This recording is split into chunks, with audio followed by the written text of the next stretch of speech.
রামনবমীতে আবার এক যুবককে মারধরের অভিযোগ উঠছে পুলিশের বিরুদ্ধে। গতকালও বাধা দেখেছি, পুলিশি বাধা, রাজনৈতিক বাধা, তাও মানুষ এক কাট্টা হচ্ছেন, তাও রামনবমী উদযাপন হচ্ছে।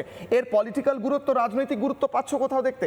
বলো। নিশ্চয়ই আছে। তার আগে বলবো রাম রমতে রমতে রামে রামা মানে রামা, এটা হচ্ছে রামের মূল মন্ত্র। আজকে দেখুন আমাদের তো অলরেডি আমরা জিতে গেছি, তার কারণ হচ্ছে পলিটিক্যালি আমরা তো শুধু আমাদের নেতারা মন্ত্রীরা আমাদের প্রধানমন্ত্রী থেকে শুরু করে আমাদের প্রেসিডেন্ট, আমরা একটা কথাই বলি, আমরা রাজনৈতিকভাবে যেমন জিততে চাই, আমরা সমাজের পরিবর্তন দরকার।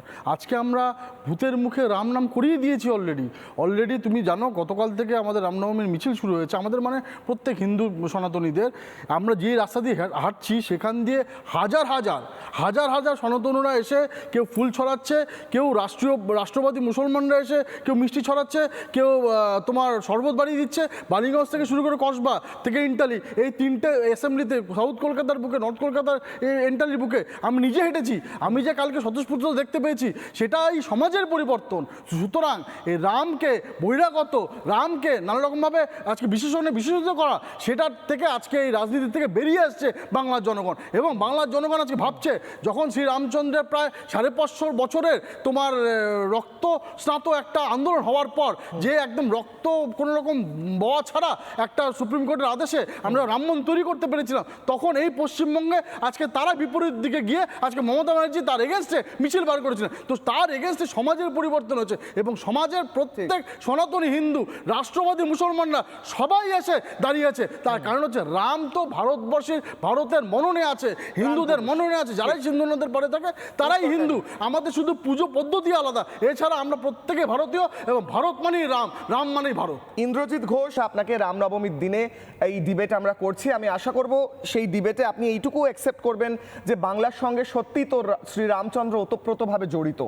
আবারও আজকে একটা পুলিশি বাধা, পুলিশি মারধরের অভিযোগ, গতকাল রাজনৈতিক বাধার অভিযোগ উঠছিল।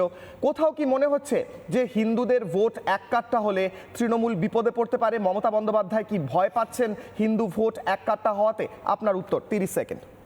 কিশোলয়, তোমাকেও রামনবমীর শুভেচ্ছা। আর প্রথমত বলি যে হিন্দু ভোট বা মুসলিম ভোট এরকম করে কোনো আলাদাভাবে পৃথক করা যায় না। রামনবমীর মিছিল তৃণমূল কংগ্রেস, বিভিন্ন প্রার্থীরা তারাও আজকে মহা সমারোহে করেছে। আর যেটা তুমি বলছিলে যে কাউকে মেরেছে, পুলিশ মেরেছে, সেটা রামনবমীর জন্য নয়, নিশ্চয়ই অন্য কোনো কারণ রয়েছে তার জন্য, পার্টিকুলার একজন দুজনকে, সেটা হয়তো ভালো মতো তোমরা ক্রস চেক করে নিও। দ্বিতীয়ত বলি যে রামের সাথে এই পশ্চিমবাংলার যোগাযোগ, হ্যাঁ নিশ্চয়ই যোগাযোগ তো রয়েছে, কিন্তু সারা ভারতবর্ষের রাম আর বাংলার রাম একটু আলাদা। কারণ স্থান হিসেবে রাম বদলেছে বিভিন্ন জায়গায়। যেমন আমাদের রাম কিন্তু সীতাকে অগ্নি পরীক্ষা দিতে দেয় না। আমাদের রাম, বাংলার রাম, বিলাপ করেন রাম লক্ষণের আগে, ভুলিতে না পারি সীতা সদা মনে জাগে। সীতা ধ্যান, সীতা জ্ঞান, সীতা চিন্তামণি, সীতা বিনা আমি যেন মণিহারা ফণি। আসলে আমরা সীতাকে কেন্দ্র করে রামকে পূজিত করি, তার জন্য জয় সিয়া রাম বলতে আমরা ভালোবাসি। তাই বোধহয় পশ্চিমবঙ্গের মুখ্যমন্ত্রী মাননীয় মমতা বন্দ্যোপাধ্যায় প্রতিবারই বলেন, প্রতিটা মুহূর্তে বলেন যে রামকে যেমন শ্রদ্ধা করবে সীতাকেও তেমন। আমি একটা কথা বলতে চাই, আসি প্রীতম, জয় শ্রীরাম এবং জয় সিয়ারামের মধ্যে কোনো তফাৎ নেই। শ্রী মানে হচ্ছে লক্ষ্মী দেবী, সীতা হচ্ছে লক্ষ্মী দেবীরই এক ফর্ম, লক্ষ্মী দেবীরই এক রূপ। জয় শ্রীরাম বললে যা বলা হয়, জয় সিয়ারাম বললেও তাই বলা হয়, এটা হচ্ছে শাস্ত্রের কথা। আর শ্রীরামচন্দ্র, জয় শ্রীরাম, শ্রী শব্দের অর্থই হচ্ছে লক্ষ্মী। আপনি যদি শাস্ত্রে পড়েন, এবং তার সঙ্গে শ্রীয়ের কোনো তফাৎ নেই, আপনি এইটুকু জেনে নিন, আপনি এইটুকু। হ্যাঁ, আমি কৃত্তিবাসের রামায়ণে নেই কিশলয়, বাল্মীকি রামায়ণে কখনো নেই যে সীতাকে বনবাস দিয়েছে। একটু পড়াশোনা করুন। আরে কৃত্তিবাসের রামায়ণে রয়েছে, এটা হচ্ছে উত্তরখণ্ডে ব্রাহ্মণ সম্প্রদায়, বিভিন্নভাবে রাম বদলেছে। আপনি নিজে জানেন বিহারে রামকে গালি দেওয়া হয়, বিহারে রামকে গালি দেওয়া হয়। কেন বলেন? আপনি জানেন কেন বলেন? বাল্মীকি লিখেছে রামায়ণ, বাল্মীকি লিখেছে রামায়ণ। আপনি বললে হবে আমি একটা ব্রেকিং নিউজ দিয়ে প্রত্যেকের কাছে আসি।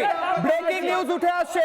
আমি নানা ধরনের কন্টেন্ট দেখার জন্য লাইক করুন, শেয়ার করুন আমাদের ফেসবুক পেজ, সাবস্ক্রাইব করুন আমাদের ইউটিউব চ্যানেল।